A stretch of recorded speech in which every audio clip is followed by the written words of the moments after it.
Dolly! Oh, you're here early. And she made coffee. I'm in love.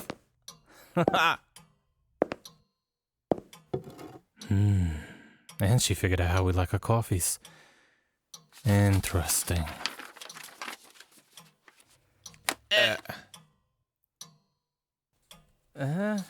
When were we gonna tell you that our targets are monsters?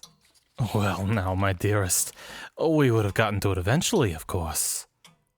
How on earth did you find out this fast? You're like a damn bloodhound. Is that a dead vampire on the ground? Are you filing your nails with the file you used to kill that same vampire?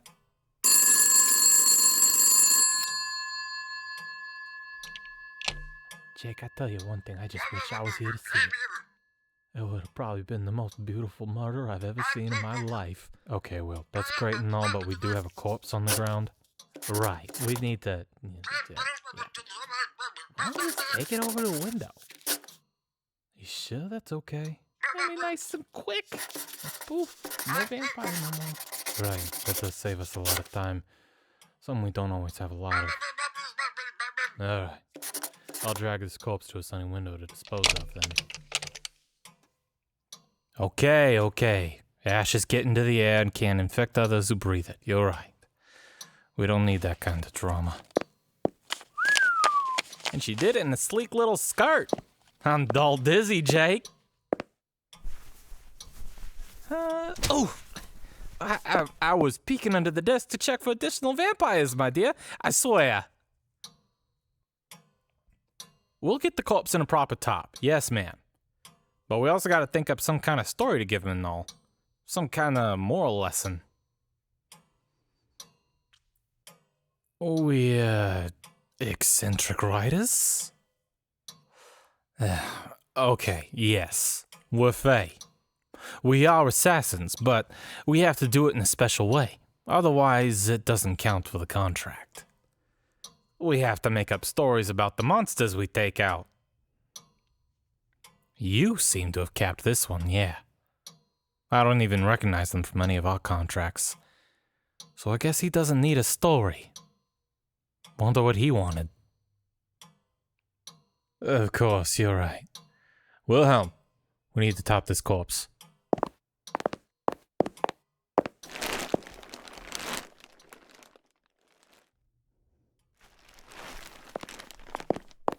All right.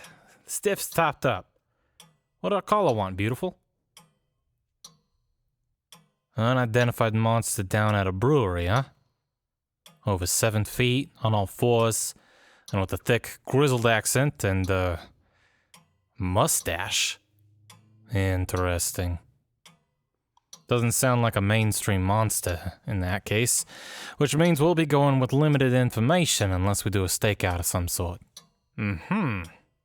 Need to check for monsters that would be particular toward alcohol or wet, boggy places.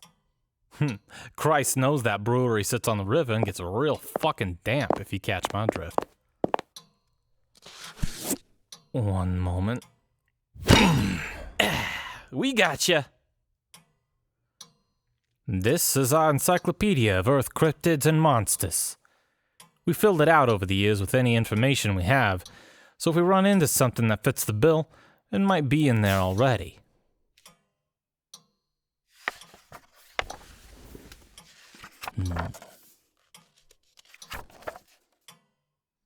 What are we doing? Resting our heads on your shoulder to read with you. You know what kind of arrangement you were getting into, my dear. At least I hope you did when you agreed to work for two Fae. Because we know you knew.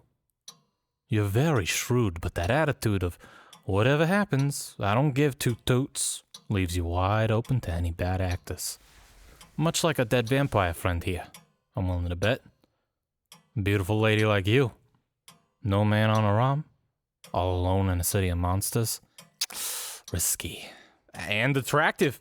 Let us not forget attractive. Hence our eagerness to hire you on. You understand us, even if we drive you crazy.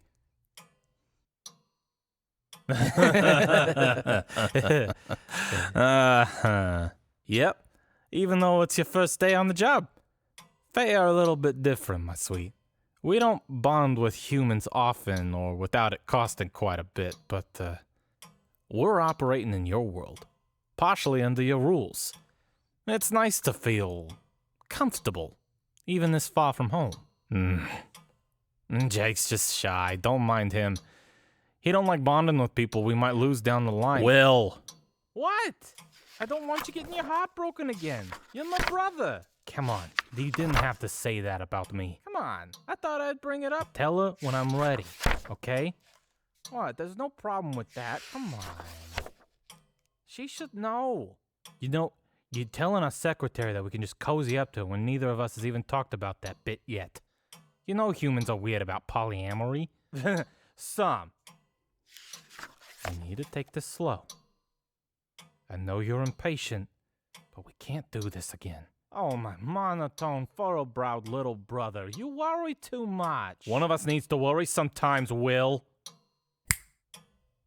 Hey, Missy, that was a fighting word, I think. What'd you call this again? A bunny hip. Wait, that makes sense. Huh? She's right. A bunny hip is an aboriginal myth that hangs out in the Australian wetlands. That kind of man-eater is massive, and kind of has a mustache in the right lights. The dumb knucklehead probably mistook a vat of alcohol for a bog or something and is swimming around off its tits drunk. Are you serious? You think we got a pissed-off Aussie swamp dog in an alcohol vat? Oh, man. I can already see the moral forming for this story. Don't be a talking cryptid in an alcohol vat. Don't go to America if you can't fight a whole police force to get drunk to your standards.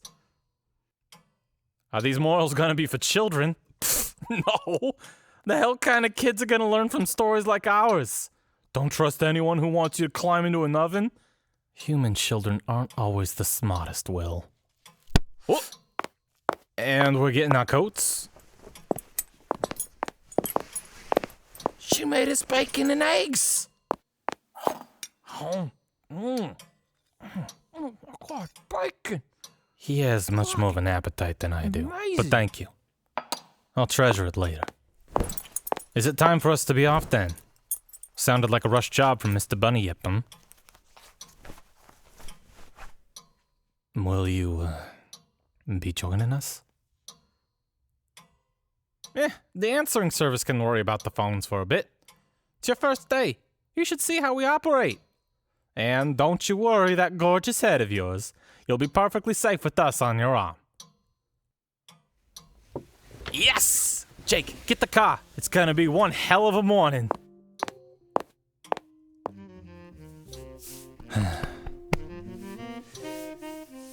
All right. This way, sweetheart.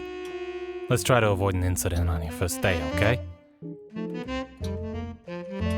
A second incident on your first day, yes. Come on, Will. Time to go do our job.